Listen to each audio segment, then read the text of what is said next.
Good morning everyone, have a nice day. Vivekananda school की online class में आप सभी का बहुत बहुत स्वागत है।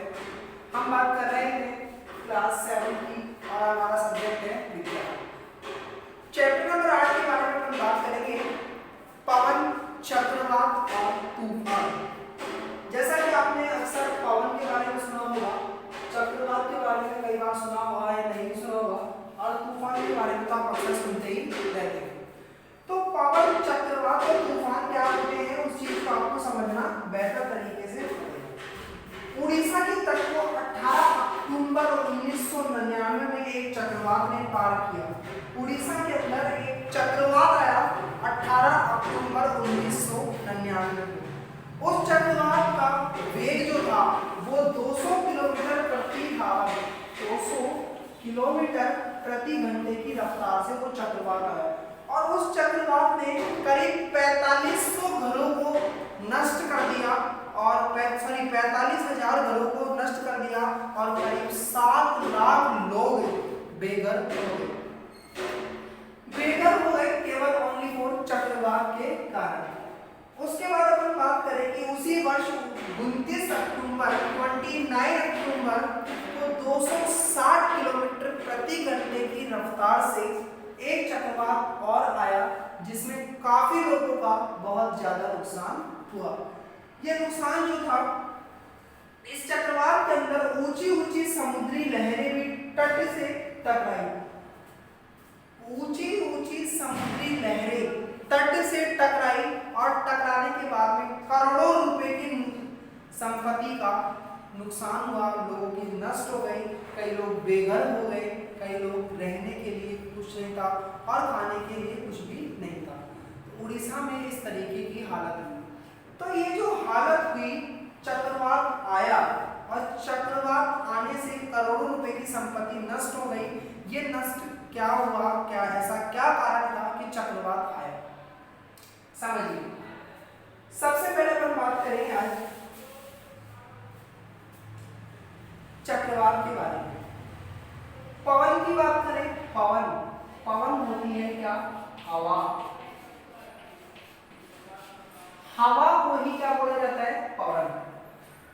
जो हवा होगी, गतिशील वायु को पवन कहा जाता है। जो चल रही है ना वायु, उसको ही क्या बोलते हैं अपन, हवा बोलते हैं, पवन बोलते हैं। दूसरी बात अपने पास आती है कि वायु जो है वो दाब डालती है। वायु से दाब डालने का मतलब ये हुआ, वायु दाब डालती है। इस बात का मतलब क्या हुआ, आपको क्या करना है, सबसे पहले एक पात्र लेना है या एक प्लास्टिक की बोतल लेनी है। उस बोतल के अंदर आपको पानी भर देना है और पानी भरने के बाद में उसे गैस के ऊपर आसानी से अपन को सावधानी रखते हुए उसे गर्म करना है। जैसे ही अपन क्या करेंगे, यदि उसको अपन गर्म करेंगे तो गर्म करने के थोड़ी देर पश्चात आप देखोगे कि बोतल के अंदर जो पानी रखा हुआ है वो गर्म हो गया और पानी जो है, जो बोतल का पहले वाला आकार था वो बदलकर बोतल चिपक सी जाती है गर्म होने के बाद में। ठीक है, तो ऐसा क्यों हुआ, ऐसा क्या कारण था कि बोतल चिपक गई। जैसे क्या हुआ, अपन ने फिर थोड़ी देर बाद में उसको ढक्कन को टाइट बंद करा। ढक्कन को टाइट बंद करने के बाद में आपने अक्सर देखा होगा कि बोतल जो है प्लास्टिक की वो चिपक गई। उसका कारण ये हुआ कि जो बॉटल थी उसको अपन ने नल के नीचे अपन लेके गए और ठंडे जल की सहायता से उस बोतल को अपन ने धो दिया और वो जो गर्म जल था अपने पास वो कैसा हो गया, ठंडा हो गया। ठंडा होने के कुछ देर पश्चात यदि आप देखोगे तो बोतल पिचक सी जाती है।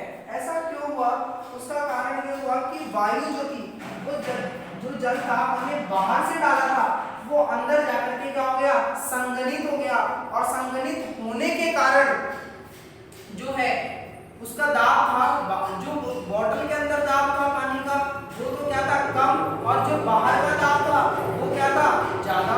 तो जो ज्यादा होगा उसकी चलेगी, तो बाहर वाले दाब का टेम्परेचर क्या था, ज्यादा था, और अंदर वाले का टेम्परेचर क्या था, कम था। इसी कारण वायु क्या करती है, दाब डालती है। आपने अक्सर देखा होगा कि जो साइकिल होती है, साइकिल का टायर जो होता है उसके अंदर अपन हवा भरवाते हैं। किसी भी गाड़ी जो होती है, गाड़ी के टायर के अंदर अपन हवा भरवाते हैं। ऐसा आपने सुना, क्यों होता है ऐसा? अपन हवा नहीं बनाए तो क्या होगा, जो टायर उसके अंदर लगा हुआ रहता है और टायर लगने के कारण जो कसा हुआ रहता है, यदि अपन उसके अंदर हवा नहीं भराते हैं तो टायर नहीं चलता है, अपनी गाड़ी जो है आसानी से नहीं चलती है। लेकिन यदि अपन उसके अंदर हवा भर लेते हैं तो हमारी साइकिल या बाइक जो भी है वो आसानी से चलने लग जाती है। लेकिन एक बात और भी है कि यदि अपन ने हवा ज्यादा भरा ली तो भी टायर फटने की संभावना क्या होती है, अधिकतम होती है। जो वो हवा है अपन ने जो टायर के अंदर भरवाई वो क्या है, हमारे टायर को आकार प्रदान करती है। उसको क्या करती है, जिस आकार में उस आकार में उसे प्रदान करती है। तो यहाँ पर भी क्या होगी, वायु दाब डाल रही है। दूसरी कंडीशन जैसे अपन बात करें पतंग अपन उड़ा रहे हैं, अपन बात करें पतंग उड़ा रहे हैं, हवा इधर की चल रही है, अपन पतंग इस साइड में उड़ा रहे हैं, तो पतंग अपन इस साइड में उड़ाएंगे तो पतंग उड़ेगी नहीं, क्योंकि पतंग क्या, हवा क्या करेगी, उस पतंग पर दाब डालेगी और दाब डालने के कारण उस पतंग को उधर की ओर उड़ाने के लिए प्रेषित करती है।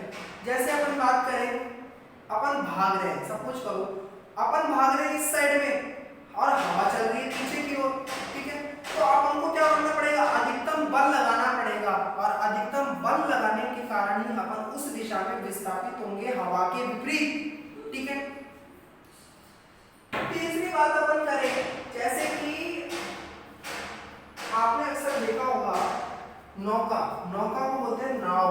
जो नाव होती है हमें उसे चलानी है और समुद्र में हवा जो है, मान लो इस साइड से हवा चल रही है, इधर की हवा है, इधर चल रही है हवा, ठीक है, और अपन नाव को यदि इसके विपरीत चलाएंगे तो नाव चलेगी नहीं, उसके लिए अपन को अधिकतम बल लगाना पड़ेगा। लेकिन यदि हम हवा की दिशा में ही यदि नौका को चलाएंगे तो वो आसानी से चल जाती है। तो इसे हम कह सकते हैं कि वायु क्या करती है, दाब डालती है। आप देख सकते हो कई बार क्या होता है कि अपने पास एक कमरा है, अपन ने कमरे को क्या किया, बंद किया, कमरे को बंद करने पर क्या होगा, थोड़ी देर बाद में आप आओगे तो उसमें भूकंप सी हो जाएगी यदि आपने खिड़की बंद कर रखी है तो वायु क्या कर रही है, उस कमरे के ऊपर दाब डालती है, किसी भी वस्तु के ऊपर दाब डालती है, कौन, वायु। तो वायु आपको हमेशा ध्यान रखना है कि दाब डालती है।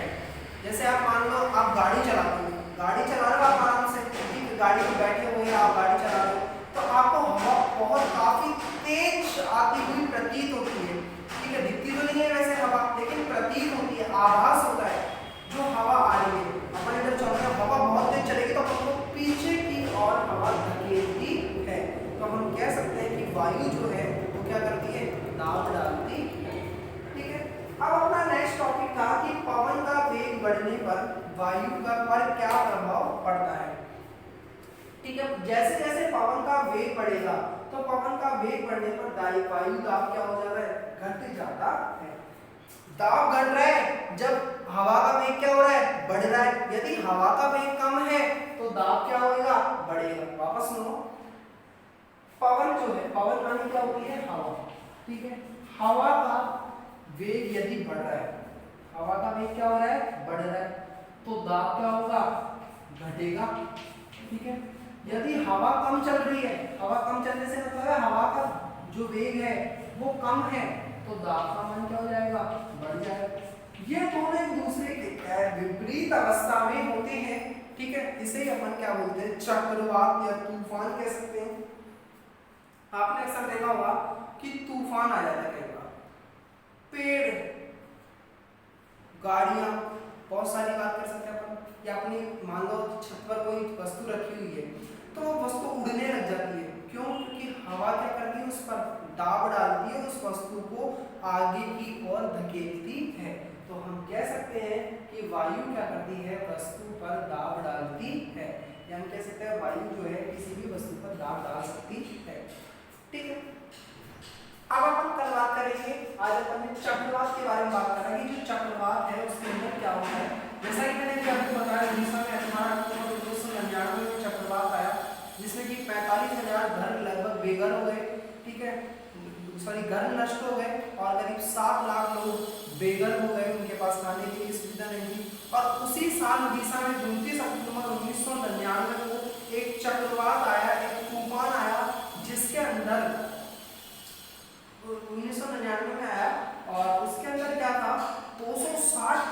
प्रति घंटे की रफ्तार से हवा चल रही थी और वो जो हवा थी वो काफी लोगों के करोड़ों रुपए की संपत्ति को नुकसान हो गया। पेड़ पौधे टूट गए, जो लोगों का नुकसान था, जैसे बड़ी बड़ी ऊंची ऊंची बिल्डिंगें थी वो तहस नहस हो गई, खत्म हो गई, करोड़ों रुपए की संपत्ति का नुकसान हो गया और लोगों को भी काफी नुकसान हुआ, कई लोगों की मृत्यु भी हो गई। ठीक है, आज की अपनी क्लास यहीं खत्म हुई। कल हम बात करेंगे पवन के बारे में और तूफान के बारे में।